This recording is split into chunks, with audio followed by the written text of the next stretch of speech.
ಜನ್ಮಕ್ಕೆ ಅಣ್ಣ ತಮ್ಮರು ಬೇಕು, ಕಣ್ಣೀರ ಒರೆಸುವ ತಾಯಿರಬೇಕಮ್ಮ, ತಾಯಿರಬೇಕು.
ಗಂಜಿ ಕುಡಿದ್ರು ಪರವಾಗಿಲ್ಲ, ಹೌದು. ಗಂಡನ ಮನೆ ಲೇಸು. ಗಂಡ ಹೊಡಿಲಿ ಗಂಡ ಬಡಿಲಿ ಹಾ 3 ಕ್ವಾರ್ಟರ್ ಹಾಕೊಂಬಂದಿ ಇಕ್ಲಿ. ಹಾ. ಎಷ್ಟು 3 ಕ್ವಾರ್ಟರ್ ಕೊಡೋದು ಅಂತ ಮನೆ ಕತ್ತನ ಬಾಯಿ 3 ಕ್ವಾರ್ಟರ್ ಕೊಡ್ರೆ ಅಲ್ಲೇ ಮನೆ ಕತ್ತ. ಹೌದು. ಹಾ. ಗಂಡ ಹೊಡಿಲಿ ಗಂಡ ಬಡಿಲಿ ಗಂಡನೇ ದೇವ್ರು. ಹೌದು.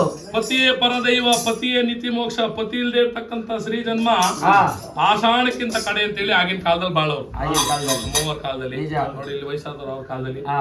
ಆಗ ಯಜಮಾನ್ರ ಅಷ್ಟು ದೂರದಲ್ಲಿ ಬರ್ತಾವ್ರೆ ಅಂದ್ರೆ ಚೊಂಬ್ ಹಿಡ್ಕೊ ಕಾಯ್ಕೊಂಡು ನಿಂತ್ಕೊಳ್ಳೋರು. ಯಾಕಣ ಯಾಕೆ? ಗಂಡನ ಪಾದ ಚೆನ್ನಾಗಿ ತೊಳೆದು ಹಾ. ಪಾದ ತೊಳೆದು ನೀರು ಅಯ್ಯೋ ಈಗ ತಂದು ತೊಳೆಯೋದು. ಪಾದ ತೊಳೆದು ನೀರ ತಂದು ಎತ್ತಿ ಹೊತ್ಕೊಂಡು ಅಪ್ಪ 7 ಜನ್ಮಕ್ಕೂ ನೀನೇ ನನ್ ಗಂಡಾಗಪ್ಪ ಅನ್ಬಿಟ್ಟು ಹೌದು. ಏನೋ ತಾಯಿ ಹಾ. ಆ ಪಾದ ತೊಳೆದು ನೀರು ತಂದು ಎತ್ತಿ ಹೊತ್ಕೊಳ್ಳೋರು ಹಿಂಗೆ. ಹಾ. ಈಗಿನವ್ರು ಎಲ್ಲವೋ ಮಾಡೋರಂಗ. ಹಾ. ಹಾ ಈಗಿನವ್ರು ಮಾಡ್ತಾರೆ ಯಾವಾಗ ವರ್ಷಕ್ಕೆ ಒಂದೇ ಸತಿ ತೊಳೆದು. ಯಾವಾಗ ಸ್ವಾಮಿ? ಯಾವತ್ತವ ತೊಳೆದು ಹಾ. ಹೇಳ್ತೀವಿ ಸುಂದರ ಅವ್ರು. ಸ್ವಲ್ಪ ನಿಧಾನ ಕೇಳ್ತಾರ ಅವ್ರು. ಭೀಮ ಅಮಾಸೆ ಒಂದೇ ದಿನ ತೊಳೆದು. ಹಾ. ಯಾಕೆ ಹೇಳಿ ಅವತ್ತು ತೊಳೆದು? ಯಾಕೆ ಸ್ವಾಮಿ? ಪೇಮೆಂಟ್ ಸಿಗುತ್ತಲ್ಲ. ಪೇಮೆಂಟ್ ಸಿಕ್ಕಿಲ್ಲ ಅಂದ್ರೆ ಕಾಲ್ ಮೇಲೆ ಕರ್ಪೂರ. ಪೇಮೆಂಟ್ ಸಿಗ್ಲಿಲ್ಲ ಅಂದ್ರೆ ಕಾಲಲ್ಲಿ ಗರ್ಭ ಹಾಗೆ ಭಗವಂತ ಹಾ.